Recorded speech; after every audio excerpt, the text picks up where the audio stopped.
Judul untuk hari ini adalah Tuhan adalah benteng pertahananku.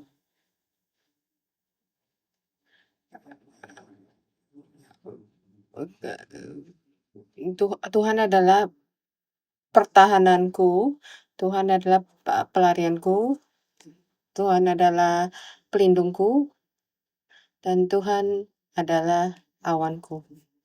Mari kita baca hari ini Yesaya pasal 25 ayat 1 sampai 5.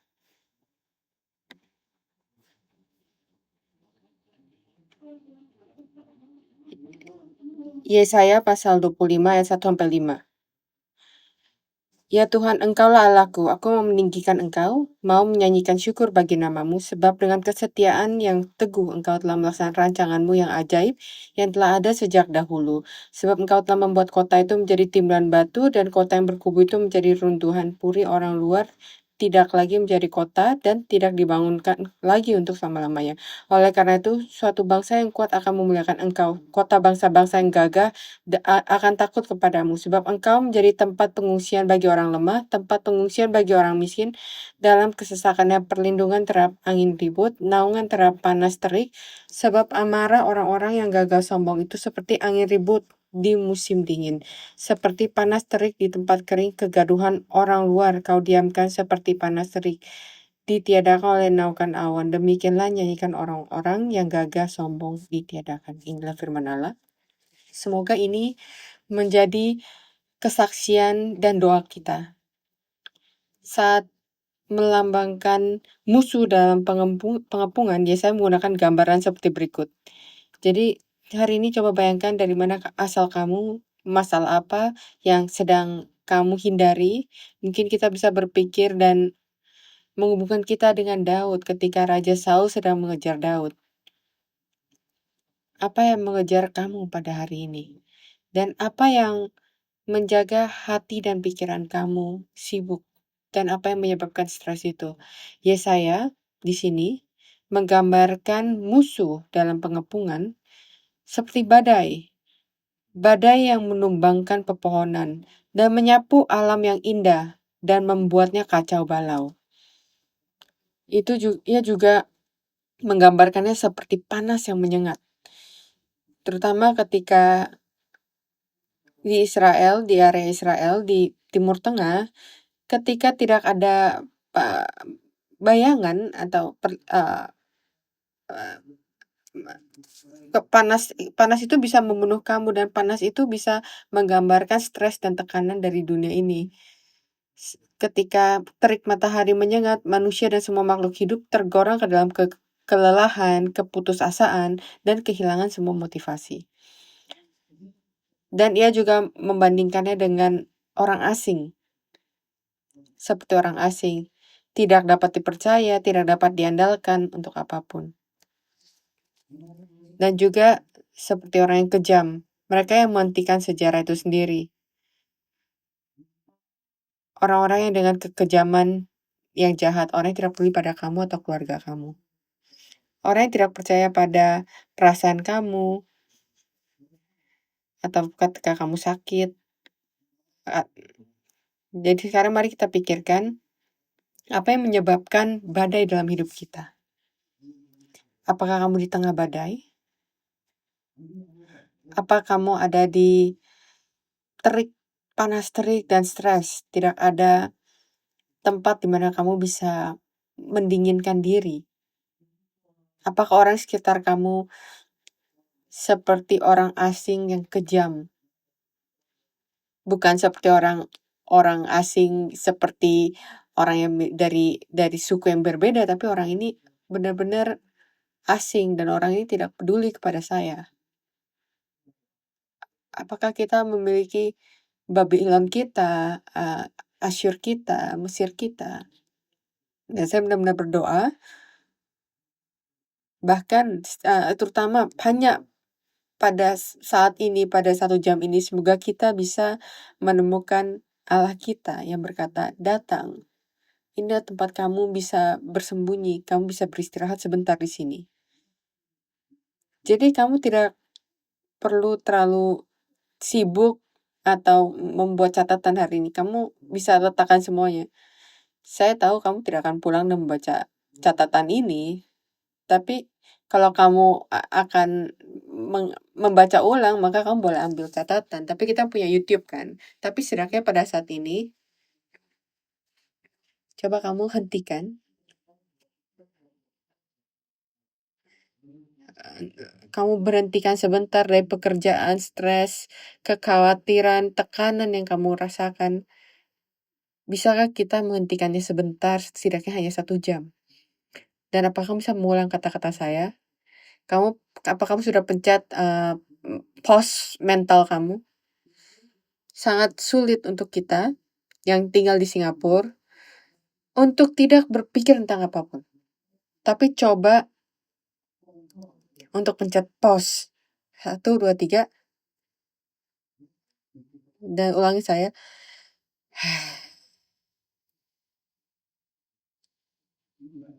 Kamu ketawa akan saya karena kamu pikir apa itu, kamu gak pernah coba di dalam hidup kamu kan. Kita ulang sekali lagi. Stres dari memimpin puji-pujian, AV, kamu bisa menghentikan YouTube atau apapun. Translator kamu gak usah translate. 1, 2, 3. Hilang. Dan Allah berkata, sekarang saya ada di sini untuk kamu. Saya ada di sini untuk kamu. Kamu tidak perlu melakukan apapun. Kamu tidak perlu melakukan apapun untuk menyenangkan saya. Kamu hanya perlu berada di sana dan saya akan ada di sini untuk kamu. Amin. Berhenti mencatat. Bisa nggak kamu berhenti? Saya akan berhenti berbicara. Karena saya akan berbicara lebih lagi nanti. Kamu bisa tutup mata kamu juga. Coba kamu beri 30 detik. Satu menit terlalu lama kan untuk kamu tidak melakukan apapun. Coba kita berikan 30 detik.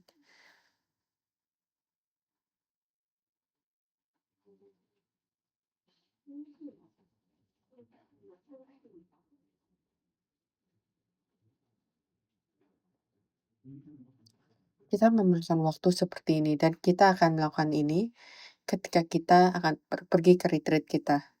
Itu soalnya tema untuk retreat kita adalah damai. Semoga kita akan sisakan kedamaian di bulan Desember. Sekarang kamu bisa bangun lagi. Penulis dari kitab Yesaya membuat kesaksian yang sama dengan penulis kitab Mazmur. Di Mazmur pasal 18 1-3 berkata, ia berkata, aku mengasihi engkau ya Tuhan kekuatanku. Ya Tuhan bukit batuku, kubu pertahananku dan penyelamatku. Allahku, gunung batuku, tempat aku berlindung. Perisaiku, tanduk keselamatanku, kota bentengku.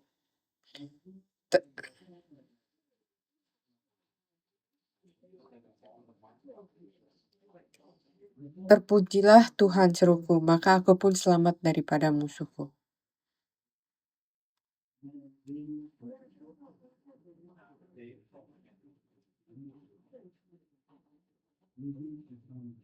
Semoga ini bisa menjadi kesaksian kita.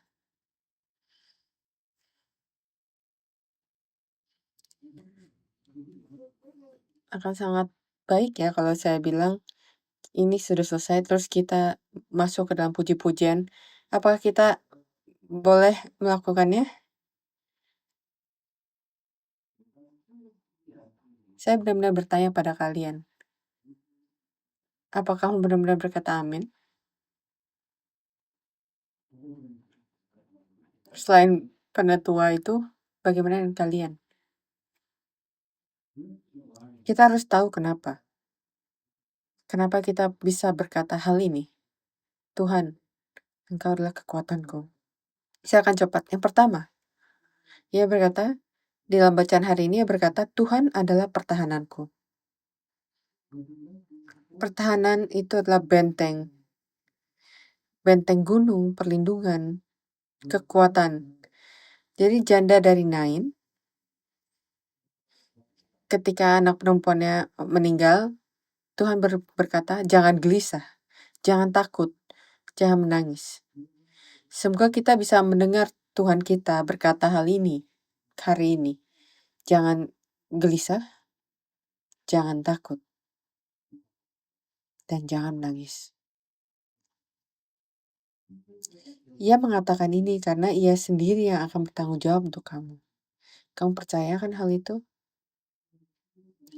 Jadi pada saat kita bernyanyi dan berdoa, kamu nggak usah mengikuti setiap lagu. Kamu bisa berhenti dan kamu berdoa jika kamu mau. Saat kita berdoa, saat kita bernyanyi, kita harus ingat, Allah berkata, kamu jangan takut. Saya akan bertanggung jawab untuk kamu. Mazmur pasal 27 ayat 9-10. Janganlah menyembunyikan wajahmu kepadaku, janganlah menolak hamba-mu ini dengan murka. Engkaulah pertolonganku, janganlah membuang aku dan janganlah meninggalkan aku, ya Allah penyelamatku. Sekalipun ayahku dan ibuku meninggalkan aku, namun Tuhan menyambut aku. Amin.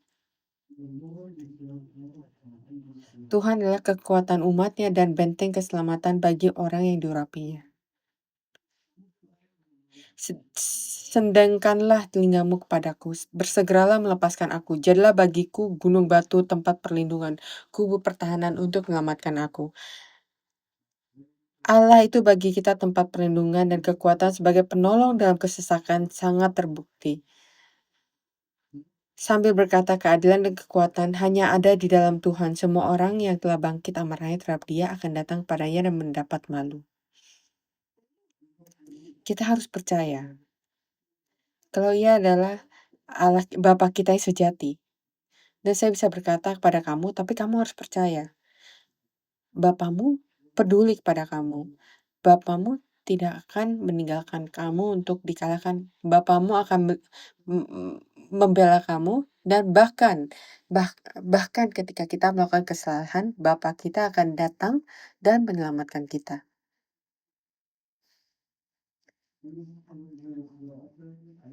Dan penulis kitab Yesaya berkata, Tuhan adalah tempat perlindunganku. Di padang gurun, di tengah auman binatang buas, Ia adalah tempat perlindungan dari tangan semua musuh, dari tangan para penindas, tempat perlindungan bagi orang miskin, tempat perlindungan di saat kesusahan. Ia adalah tempat di mana kamu bisa bersembunyi. Tempat perlindungan di saat bencana. Maaf, warna yang sama. Mari bangsaku, masuklah ke dalam kamarmu, tutuplah pintu sesudah engkau masuk, bersembunyilah barang sesaat lamanya sampai amarah itu berlalu. Ini adalah tempat bersembunyi, dan itu sebabnya kita bisa bersembunyi untuk sebentar. Kita bisa melupakan semua serangan, bahkan melupakan kebencian yang emosi yang membara yang kamu miliki terhadap seseorang. Apa kamu bisa melepaskan itu juga, bahkan untuk saat ini? Kebencian yang mungkin kau punya. Amarah itu adalah kesengsaraan. Dalam banjir, tempat penenang Nuh adalah bahtera. Dalam kehancuran Sodom dan Gomora, tempat perlindungan Lot adalah tanah Zoar. Ketika dikejar oleh pasukan Saul yang berjumlah 6.000 orang, tempat perlindungan Daud adalah sebuah gua, di mana untuk sesaat mata Saul menjadi buta. Untuk sesaat pada saat ini, dan semoga saat ini bisa berlanjut dengan Allah, bukan hanya di sini, ketika di waktu ini, di jam ini, di tempat ini, tapi kita belajar kalau perlindungan inilah Allah itu sendiri. Kalau kamu datang ke dalam perlindungan itu, dipadanya, di bawah pelukannya, Ia akan memelukmu dan Ia berkata, aku akan melindungi kamu. Dan itu adalah tempat perlindungan bagimu. Dan itulah tempat di mana kamu bisa menemukan tempat perlindungan. Kesamaan dari semua ini, Allah pernah berkata kepada mereka di waktu mereka, buat ini. Ini adalah tempat ketika Allah memimpin mereka atau menginstruksi mereka atau menyuruh mereka untuk melakukan sesuatu. Allah menyuruh Nuh untuk membangun bahtera itu menjadi tempat perlindungannya. Itu ada satu waktu ketika Allah meminta kita melakukan sesuatu. Datang dan beri pujilah aku. Semoga kita bisa menemukannya lagi. Yang ketiga, Tuhan adalah naunganku. Itu juga adalah tempat perlindungan. Yesaya pasal 4 ayat 6, dan sebagai pondok tempat bernaung pada waktu siang terhadap panas terik, dan sebagai perlindungan dan persembunyian terhadap angin ribut dan hujan. Berilah nasihat, pertahankanlah hak, jadilah naungan yang teduh di waktu rembang tengah hari. Sembunyikanlah orang-orang yang terbuang, janganlah khianati orang-orang pelarian. Itu seperti tenda, seperti perlindungan yang menghalangi sinar matahari dan hujan dan melindungi. Dan ketika hujan dan kamu tidak ada tempat naungan, tidak ada cara bagi kita untuk tidak basah. Ketika ada sinar matahari pada siang yang terik, tidak ada bayangan, tidak ada awan, tidak ada naungan, tidak ada cara untuk kamu bisa bersembunyi.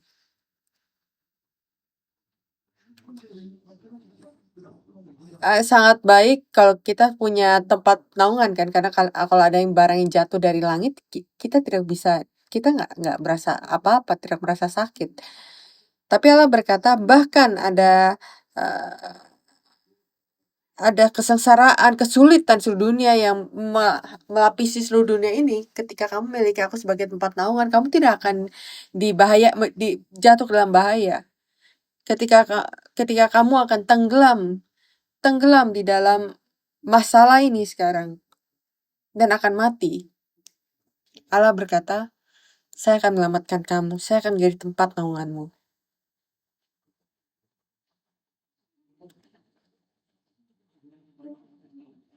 Sesungguhnya seorang raja akan memerintah menurut kebenaran dan pemimpin-pemimpin akan memimpin menurut keadilan.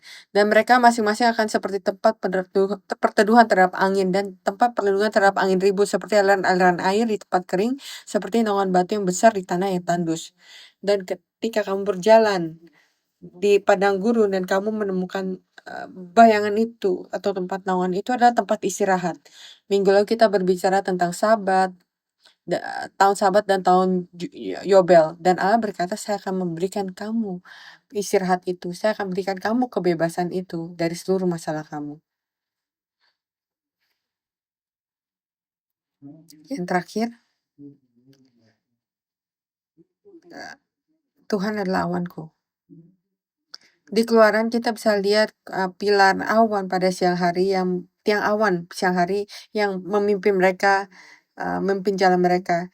Keluaran pasal 40-34, lalu awan itu menutupi kemah pertemuan dan itu adalah ketika Tuhan itu turun di tempat pertemuan itu. 1 Korintus pasal 10-1-2, aku mau supaya kamu mengetahui saudara-saudara bahwa nenek moyang kita semua berada di bawah perlindungan awan, dan bahwa mereka semua telah melintasi laut untuk menjadi pengikut Musa, mereka semua telah dibaptis dalam awan dan dalam laut. Jadi awan melambangkan bukan hanya awan natural, tapi awan di dalam Alkitab menggambarkan sesuatu. Dan ini memiliki arti yang sangat penting. Awan melambangkan kehadiran Allah.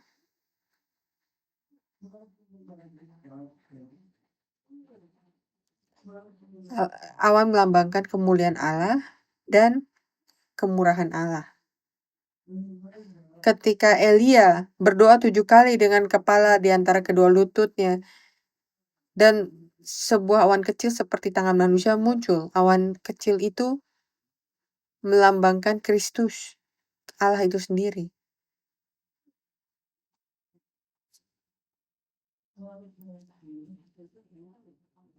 Awan itu menunjuk pada kedatangan kedua.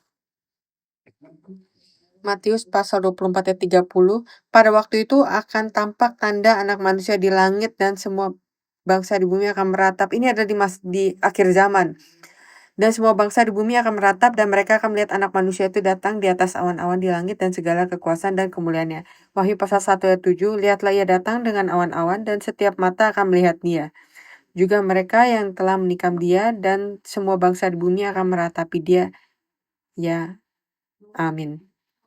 Jadi awan ini itu akan memberikan perlindungan, tapi bukan yang memberikan perlindungan, ini adalah awan yang akan membawa Tuhan kepada kita dan akan membawa kita kembali ke surga. Apakah kamu telah menemukan awan ini? Kamu gak yakin? Apa awan ini? Siapakah awan ini? Saya sudah sebut sebelumnya. Awan ini melambangkan waktu ketika kedatangan kedua. Jadi apa yang kita simpulkan di sini adalah semua masalah dan kesulitan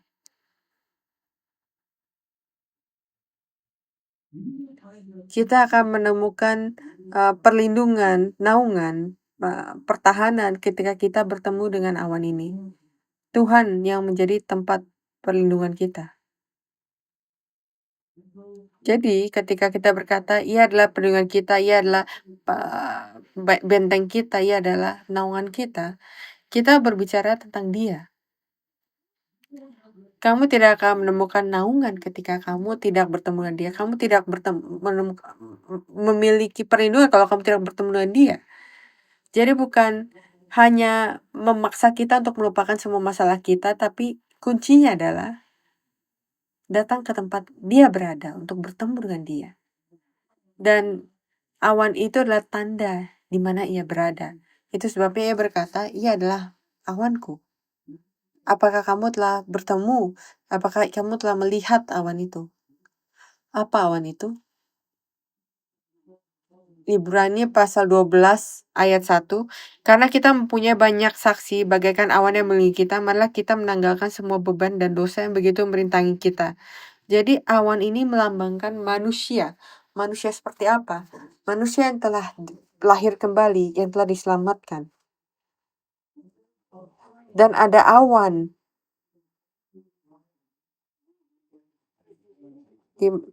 ketika ia turun untuk bersama dengan kita. Siapa dalam Alkitab dan di mana ia datang ke awan itu?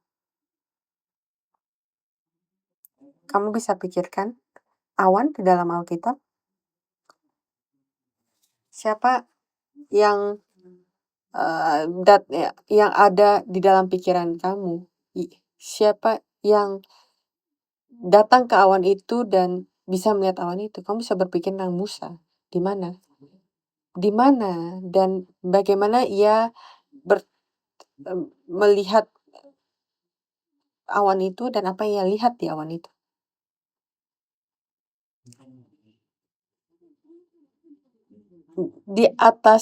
Di atas gunung, kamu ingin perlindungan, kamu ingin benteng pertahanan, kamu ingin naungan, tapi kamu tidak bisa menemukannya kecuali kamu datang di mana tempat naungan, tempat awan itu berada. Di mana itu? Itu ada di Gunung Sinai.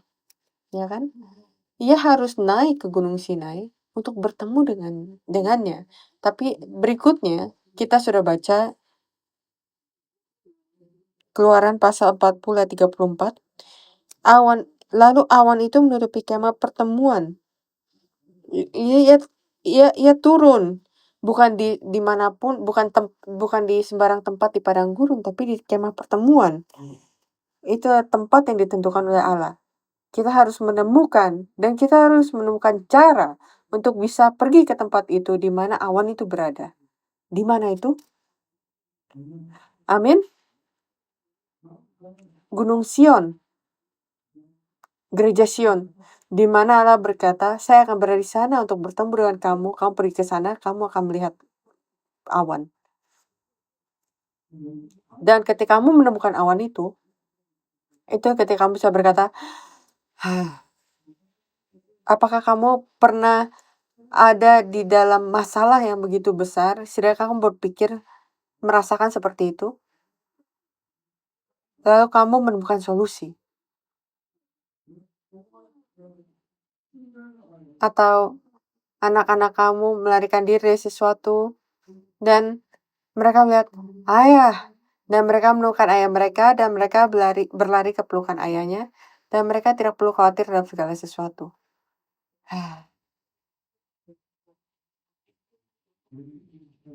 Wajahmu memberitahu pada saya kamu nggak mengerti. Kamu mengerti?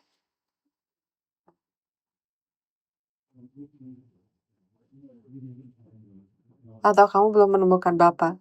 Kamu belum menemukan awan itu? Kamu nggak tahu gimana rasanya. Hari ini, saat kita menyanyikan puji-pujian dan berdoa, mari kita percaya kalau Bapa kita ada di sini. Itu seperti, apakah kamu pernah hampir tenggelam? Jangan coba, tapi saya belum pernah coba, tapi saya pernah merasa saya hampir tenggelam di sungai.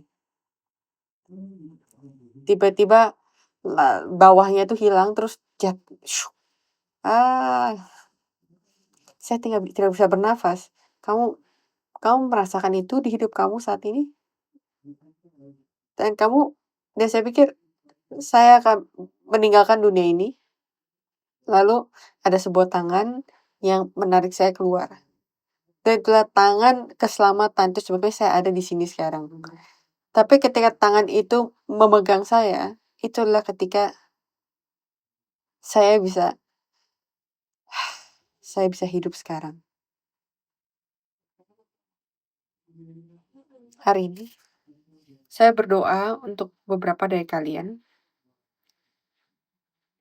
yang sedang berusaha untuk bertahan hidup. Apakah kamu merasakan tangan Allah berkata, saya ada di sini, jangan khawatir. Apakah kita bisa berhenti? Dan kita sering berkata, tapi, apakah karena dosa saya? Oh enggak. Kamu hilangkan itu semua, dan berkata, Allah, saya perlu tanganmu. Saya bisa meminta tim praise untuk naik. Jadi mari kita naik ke atas gunung itu, dan kita menemukan di mana Allah berada. Dan kamu tidak perlu pergi kemanapun.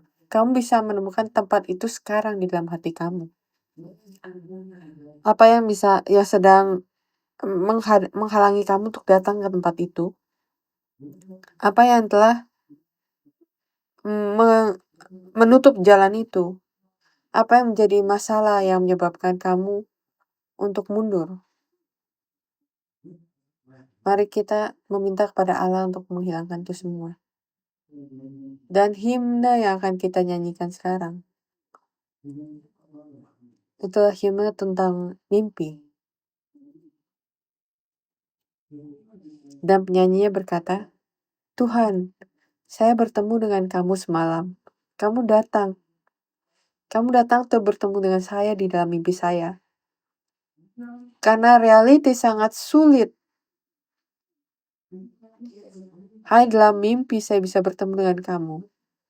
Tapi apakah saya bisa memohon supaya mimpi itu bisa bertahan?